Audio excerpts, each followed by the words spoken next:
वक्फ संशोधन विधेयक के कानून में तब्दील होने के बाद से हंगामा लगातार तूल पकड़ता ही जा रहा है। बंगाल के मुर्शिदाबाद में वक्फ कानून के विरोध में जोरदार प्रदर्शन हुए। इस हिंसक प्रदर्शन में कई लोगों की जान चली गई, जबकि कई दुकानों में तोड़फोड़ करने के साथ ही आग के हवाले कर दिया गया।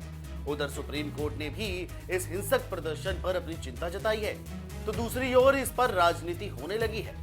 सीएम योगी आदित्यनाथ के बयान पर पश्चिम बंगाल की सीएम ममता बनर्जी ने पलटवार कर दिया है।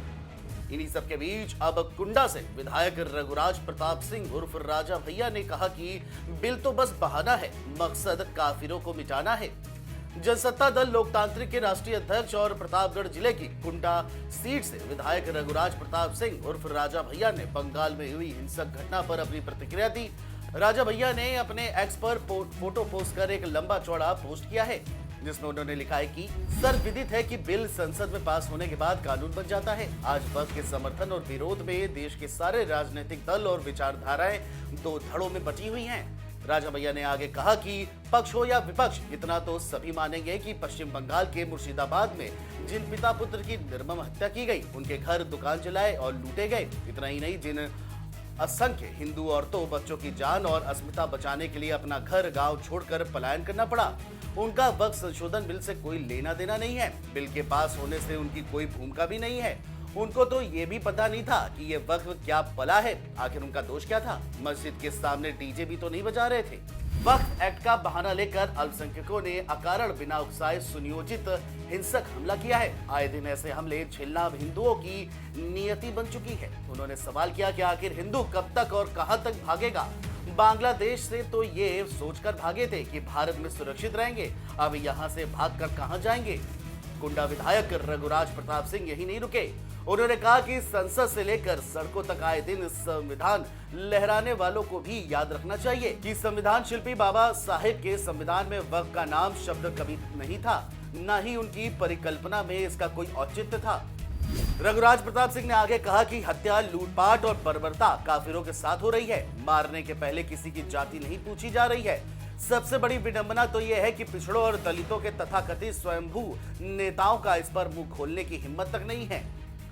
बता दें कि बंगाल के मुर्शिदाबाद की घटना को लेकर मुख्यमंत्री योगी आदित्यनाथ ने भी ममता बनर्जी पर जमकर निशाना साधा। सीएम योगी ने कहा कि बंगाल जल रहा है और ममता बनर्जी दंगाइयों को शांति दूत के रूप में बता रही हैं। ऐसी अराजकता को नियंत्रित किया जाना चाहिए। इन दंगाइयों का एकमात्र इलाज लाठी है, जिसके बिना उन्हें काबू नहीं किया जा सकता। साथ ही कहा कि लातों के भूत बातों से कैसे मानेंगे। सीएम योगी के इस बयान पर बंगाल की सीएम ममता बनर्जी ने भी विवादित टिप्पणी की थी। वहीं फिर से सीएम योगी ने बंगाल सीएम पर हमला किया। एक प्रमुख मीडिया समूह द्वारा आयोजित कार्यक्रम को संबोधित करते हुए उन्होंने कहा कि मुर्शिदाबाद और बांग्लादेश की घटनाओं पर इनकी चुप्पी ने इन्हें चौराहे पर नंगा खड़ा कर दिया है। मुर्शिदाबाद की घटना का जिक्र करते हुए उन्होंने विपक्ष की चुप्पी पर तंज कसा। सीएम ने कहा कि ये लोग जिन्होंने भ्रष्टाचार, जातिवाद, माफियावाद और परिवारवाद से अपना साम्राज्य खड़ा किया है, वही लोग अब मुर्शिदाबाद जैसे मामलों पर मौन है। वहीं सीएम योगी ने आगे कहा कि उनकी सरकार ने यूपी को दंगा और माफिया मुक्त बनाया है। पहले हर जिले में माफिया पूरी व्यवस्था को नियंत्रित करते थे, ठेके लेते थे, दंगे करवाते थे और महिलाओं और व्यापारियों को परेशान करते थे। लोग त्योहारों पर सशंकित रहते थे। अब यूपी में त्योहार शांतिपूर्ण और भव्यता के साथ मनाए जाते हैं। उन्होंने कहा कि जो हाल आज मुर्शिदाबाद का है, वह कभी यूपी में मुजफ्फरनगर, बरेली, अलीगढ़ और लखनऊ जैसे शहर के हुआ करते थे। बहरहाल वक्फ को लेकर बचे सियासी संग्राम में बंगाल के मुर्शिदाबाद बवाल की एंट्री ने सियासत को उत्तर प्रदेश में और भी ज्यादा गर्म कर दिया है। Desk report, JMT news.